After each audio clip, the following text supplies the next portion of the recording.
I got an email today that I was not expecting. I got a story for you guys. So I talk to people all the time. I've had over 1,000 sales calls over the course of the last number of years, and so I've gotten really good at reading situations. I've gotten really good at reading people. I've gotten really good at assessing whether or not someone is a good fit for our company or whether or not it's going to be trouble. And generally, there are some red flags that pop up, and they're near certainty, almost always accurate. Well, so I had a sales call a couple weeks ago, and I'm not going to share details. I'm not going to name names or anything like that. There'd be no indication of who this person is because that's not how I like to operate. But there was a good lesson learned from it, and so that's why I want to share it with you guys. We sell. I mean, for all intents and purposes, clients who come to us, enterprise clients who come to us, they intend to spend six figures a year working with us, our agency, and we have 17. You guys can do the math. It adds up. It's a lot. I typically like to target super high ticket people. I mean, it's not even like super high ticket. There are some people who charge, $300,000, $400,000 a year. We charge our highest product is just under $200,000 a year. But I like to charge high ticket because I like working with high ticket people. I don't like working necessarily with low ticket people because they have poor attitudes and they're just hard to get things out of, and they every little decision you make is judged or criticized, and if you don't get them instantaneous results, then they pull other money out, or they stop trusting you, and then it gets into this like emotional game, and it just becomes super frustrating. I found that when you work with super high ticket people or high ticket people who can spend $100,000 a year working with you, they are at a place in their business where they have $100,000 a year in discretionary money to be able to do that with. They can spend $100,000 a year, and there's no emotion. The more money you have, the less emotion you have. I accidentally pressed stop because I hit my space bar. The more money you have, the more the more money you have, the less emotion you have towards money, and the more you realize that money just flows, and money is a tool. So anyway, again, dealing with hundreds of clients, dealing with coaching students, dealing with all of these sales calls, dealing with rejection, dealing with success, you recognize patterns really, really well. And I scheduled a sales call. I had a sales call. The call went amazing. The person was really, really excited to get started, and it was it was just a matter of going over the details. So we scheduled another call to go over the details. That person was really excited, even moved the call up a day because they were very excited. And this was a week after our first call. We get to the morning of the call, and that person says, "I can't meet today. Is there any way we can schedule for 2 weeks from today?" And admittedly so, like, I make mistakes sometimes. Sometimes the mistakes that I make aren't they're not intentional. But sometimes it happens because I misread a situation. And that could have been what happened in this case. But basically what I said was, "Hey, I'm totally fine doing that, but I've been through this before, and I know that sometimes when we push things out, especially 2 weeks, it means that there are other reservations that you have. There are things that are going on. Is this what's happening? Is this what's happening in this case? If not," and I said this, "if not, then," or I said, "if I'm wrong, then I'm totally fine rescheduling. I just want to make sure that if basically summing it up, I just want to make sure that if this product isn't a good fit, that we just say so."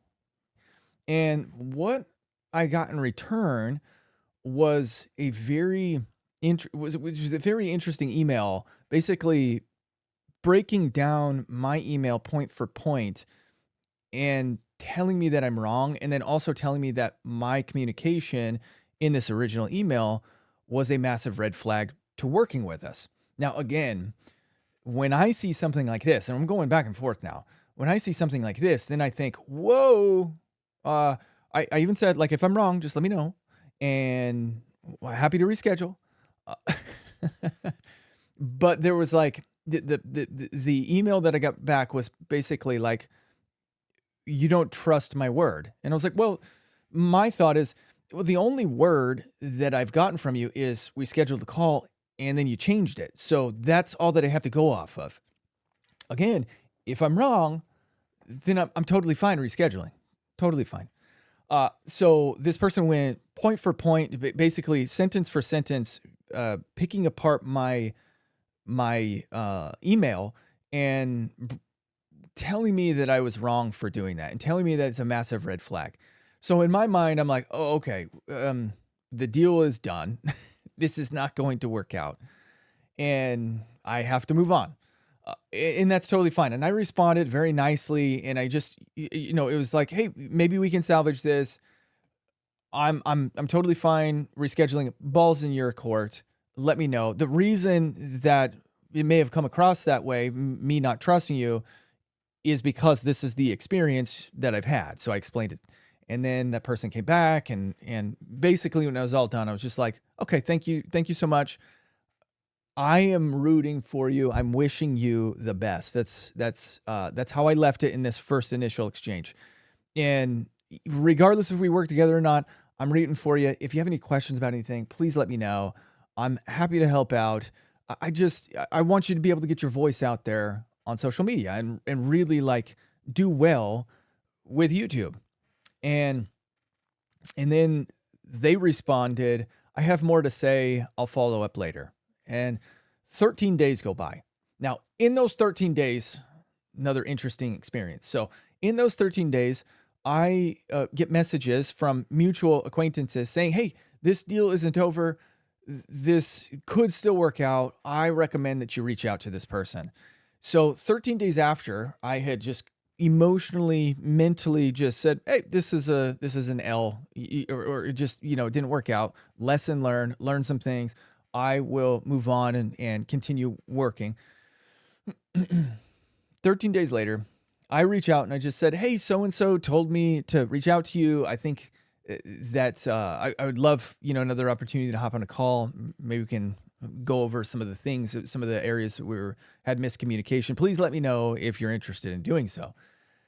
And I got an email back that was willing to do so. It wasn't for all intents and purposes, it was an email that was like, there is still opportunity, but the email was very long, very dedicated towards telling me that I don't want to sound defensive because I don't, I don't take it this way. Honestly, it's a matter of perspective, and I don't see it the way that person sees it, and so I'm completely neutral about it.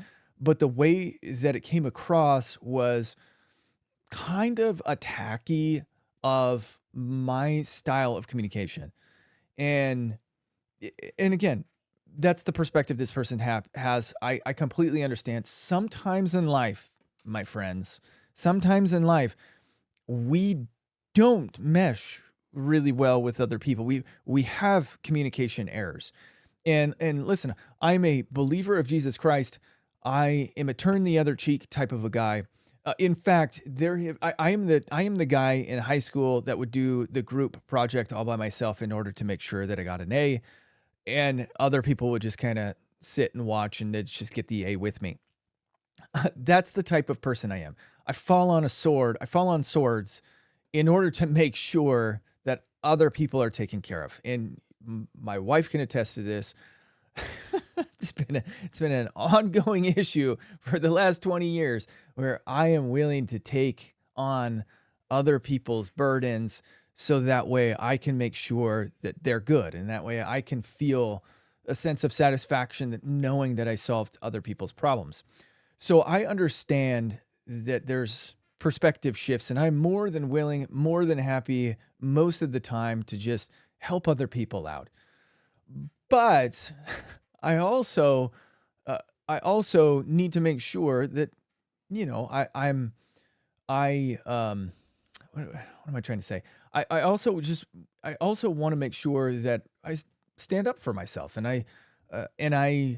um you know, I don't have to take a beat down in order to make someone else feel happy. That's not what Jesus would want. Um or lie to myself and say, yes, I 100% agree with you, even though I do not. We have a perspective difference. And so I get this email, this very, very long email, just going through, again, kind of point by point, rehashing a lot of the same things and agreeing that there could be something that we could do together. Uh, but there was one line in the email that stood out to me that was something about the way that I communicated made this person question how I make my life, how I make decisions in life. And I was like, man, you know, I look back and read all the emails. It was very like cordial. I even had like, even in my initial email response, where I was questioning, like, is this actually something that's going on, or are there more objections? I even said, something along the lines of, um, please don't take my directness as abrasive. Ha ha ha. Right? Like very conversational. No, like no even when I was writing, I was just like, hey, I just want to get clear. I just want to figure this out and see if it's something that we can see if it's something we can, you know, if there's more questions that you have. Uh, and it was not, and it's so interesting. They even put a red flag emoji in their final email to me. They're like, this is just the communication style you have is just red.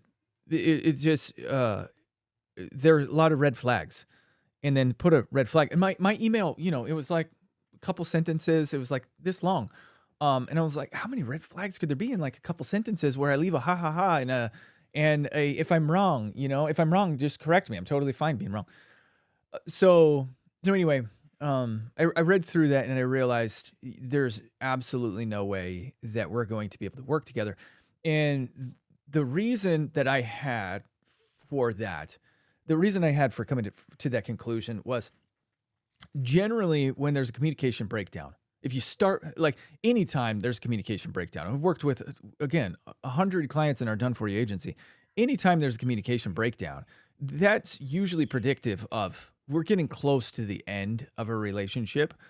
And usually the communication breakdown happens because more often than not, it's because we have a